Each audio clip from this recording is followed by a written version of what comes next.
I've always felt like background noise in my own family. The kind of person they remember when they need an extra chair or someone to take the group photo. I'm Ryan, the middle child, too old to be the baby, too quiet to be the star. I'm not dramatic, not loud, not wildly successful or wildly troubled. Just neutral. An artist, if that still means anything. I paint. I sketch. I show up. Or at least, I used to. Thanksgiving's always been the one time I could count on seeing everyone. Even if I sat at the corner of the table, even if no one asked about my work, at least I was in the room. Every year, like clockwork, I'd get a text from my mom. Sometimes just a simple, dinner's at 3. Don't forget the rolls. Passive-aggressive warmth. But this year, there was nothing. No message.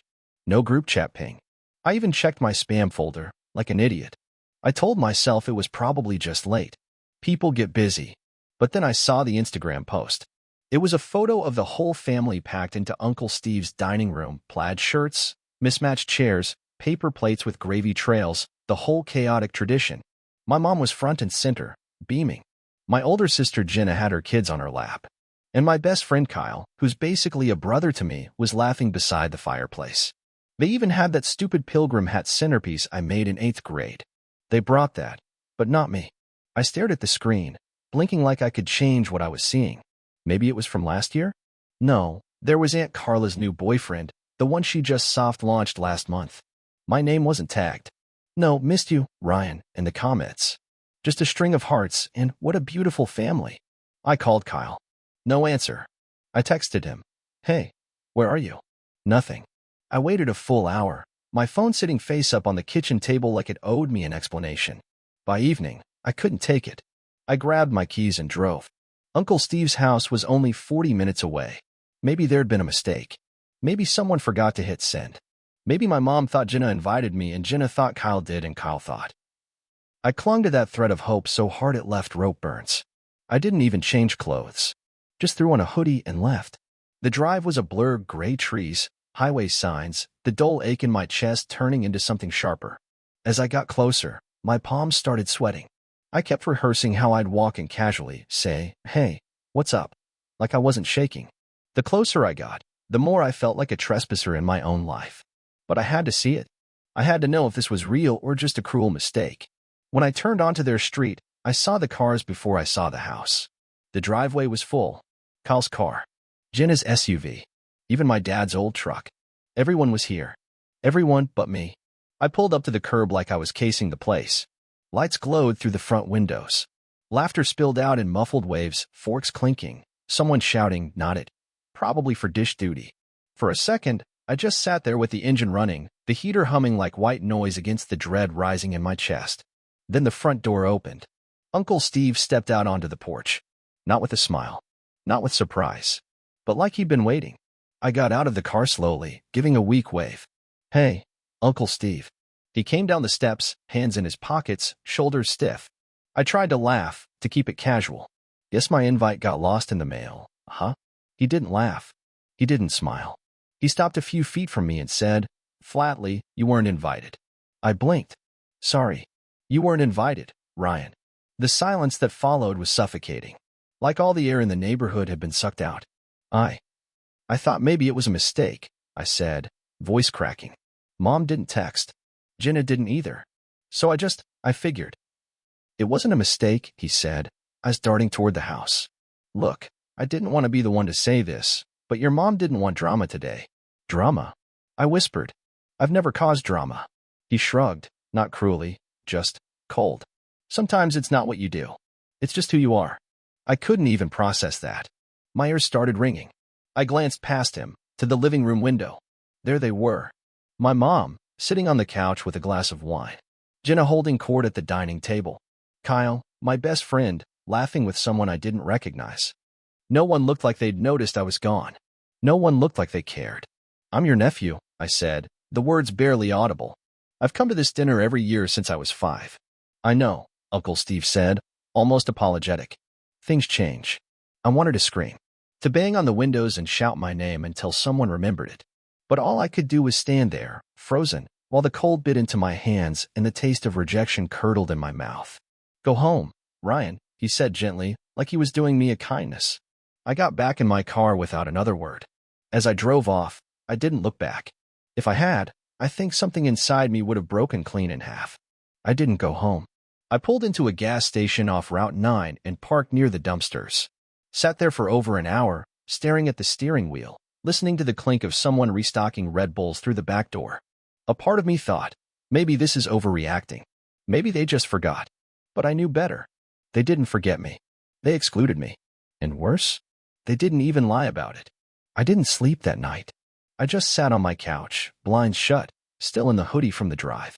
My phone lit up a few times. Kyle finally texted, "Yo, everything okay?" I didn't answer. Jenna sent a thumbs-up emoji to the group chat, like nothing had happened.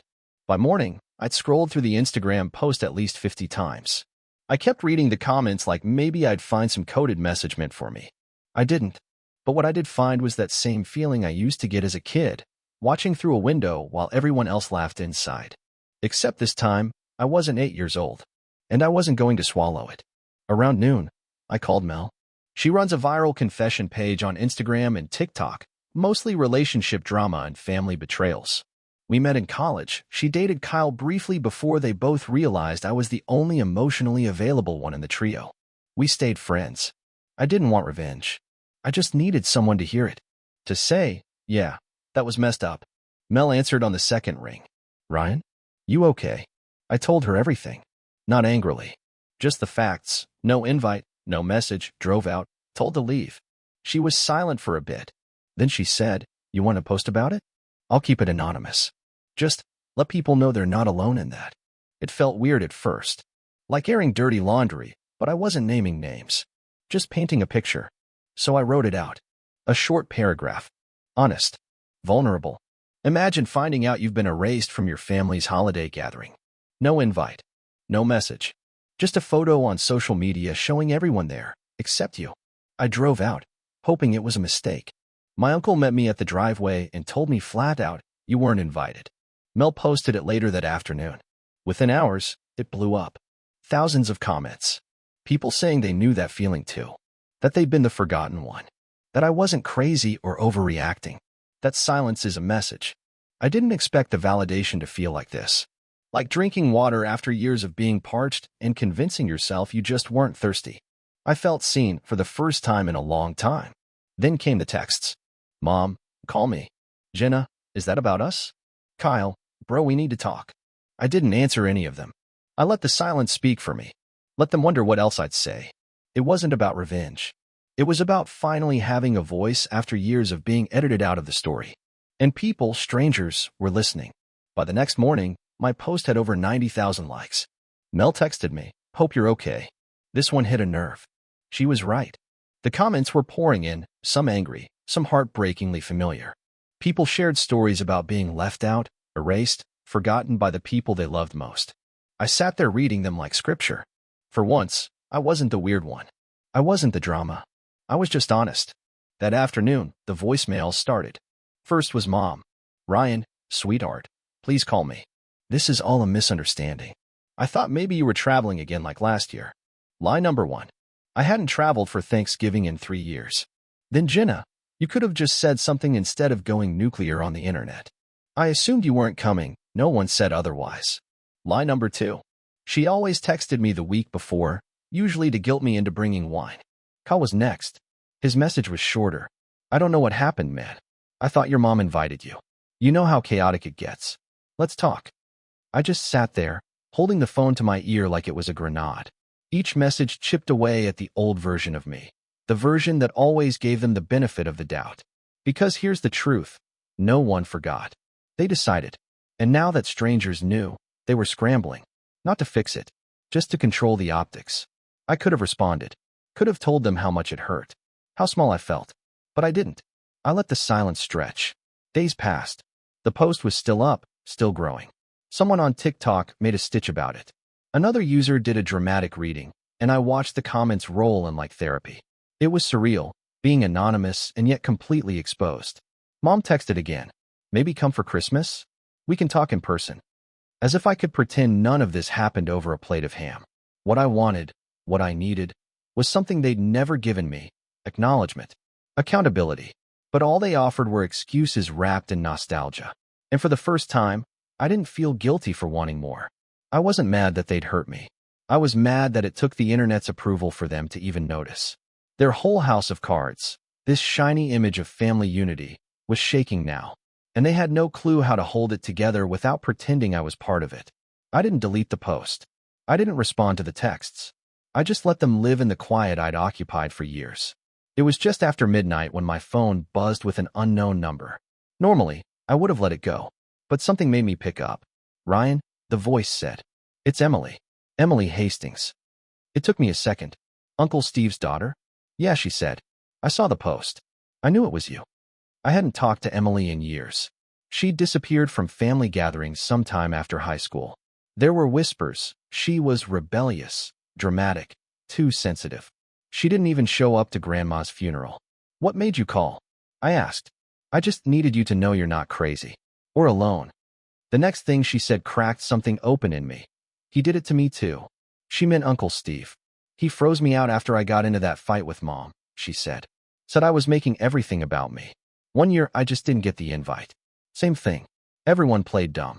I sat in my dorm alone while they had Christmas without me." I closed my eyes and leaned back on the couch. Her words slid into my bones like cold water. "I tried for years to fix it," she continued. "But you can't fix something that was never broken on your end." We talked for hours about how Steve micromanaged every gathering, how Jenna played peacekeeper but never actually took sides, how our family made exile look polite. It wasn't screaming or slammed doors. It was silence, vanishing, erasure with a smile. Emily cried a little when she talked about her younger brother, how he stopped calling after she was phased out. I told her I knew that feeling too. Kyle had been that person for me, my anchor. Now he was just another carefully chosen guest in a room I wasn't welcome in. "You're not overreacting, Ryan," she said. "You're waking up." It was the first time I'd felt fully understood in months. Maybe years. We decided to keep talking. Maybe collaborate on something. Not a revenge post, just a truth project. Something real. Something that told people like us, "We see you. You're not invisible." Before we hung up, she said, "They like to act like we disappeared. But we didn't. We were pushed."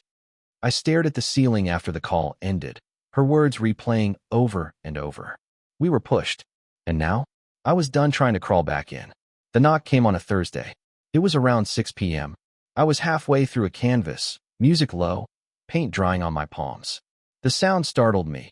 Not a buzz, not a call, but a firm, deliberate knock. When I opened the door, they were both standing there. My mother and Uncle Steve. She wore that too big smile I knew too well, the one that pretended nothing was wrong. He didn't even pretend, just stared, arms crossed like a parole officer. "Ryan," Mom started, "we need to talk." I didn't move. "Did you drive here together?" "We're just worried," she said, ignoring the question. "This post, it's hurting people." I blinked. "It's telling the truth." Steve stepped forward. "You're blowing things way out of proportion. Do you even realize how much damage this is causing? To our family? To your mother?" "You mean to your image," I said, my voice flat. Mom flinched. "Sweetheart, please. This isn't you. You're kind. Quiet. You don't do things like this." "Exactly," I said. "That's why it worked for so long." Steve huffed. "You've always been sensitive. You take everything personally. You read into things that aren't there." I laughed, actually laughed. "You told me I wasn't invited. That wasn't interpretation. That was a sentence." His jaw twitched. "Your mom didn't want tension. It was a family decision. So I was voted off the island?" He stepped forward again, his voice low. "Take the post down." Behind him, my mom looked like she might cry. But no apology came. Just watery eyes and silence. "I get it now," I said, finally. "I was never welcome. I was tolerated." "That's not true," she whispered. "Then why did no one notice I was missing?" She didn't answer. I shook my head. "You all keep talking about damage, like I did something to you. But I didn't. I just showed the world what you already did." Steve's voice rose. "You're humiliating your family for likes. You're acting like a damn child." I stepped into the doorway, meeting his eyes. "You erased me from my own life and expected me to thank you for the silence." Then I turned to my mom. "You let it happen." Her lips parted, but no words came. I took a breath. "You're not coming in. And I'm not taking it down." I shut the door. Not slammed, just firm. final. The way they'd always made their decisions behind closed doors. Only this time, it was my door, and they were the ones on the outside. I slid the deadbolt into place. Then I went back to my painting. It had dried a little while I was gone, but it wasn't ruined. It could still be something. So could I. Christmas came quietly that year. No tree. No lights. No Merry Christmas text from my family. Not even one of Mom's forwarded memes. And honestly, that silence felt like peace. Emily invited me over. She and a few of her friends were doing a low-key holiday, potluck style, mismatched dishes, sweaters with holes, someone's old golden retriever waddling through it all. It wasn't picture perfect, but it was warm, real. Nobody pretended anything. Nobody left anyone out. We stayed up late talking, drinking cider, laughing about how ridiculous our family had always been. For once, it didn't feel heavy, it felt freeing. Like we'd stepped out of the fog together. A few days after New Year's, I got a letter in the mail. Handwritten. From my mom. It wasn't long. No big confessions. But it started with something I'd waited my whole life to hear. "You're right," she wrote. "I should have said something. I should have protected you." She didn't blame Steve. Didn't try to justify the uninvite.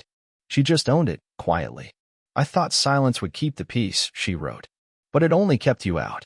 I sat on the edge of my bed for a long time after reading that, staring at her handwriting, letting the words settle. It wasn't an apology, not exactly. But it was something. A beginning. Or maybe just an acknowledgement that the end already happened, and this was what remained. A few nights later, I posted a follow-up. Just a photo, a candlelit dinner table in Emily's apartment. Plates with half-eaten pie, crumpled napkins, paint-stained hands holding up glasses and a toast. No names. No hashtags. Just a caption. "Sometimes you have to lose a family to find your people." I didn't burn the bridge. I just stopped trying to swim alone. The post didn't go viral. And that was fine. Because the truth is, I wasn't angry anymore. I wasn't trying to be heard by them. I had finally heard myself. I started new traditions that winter. Art nights with Emily. Weekly check-ins with people who'd always made space for me, even when I didn't ask. I painted more. Slept better. Stopped wondering if I was the problem. They chose their silence. I chose something else. And I never looked back.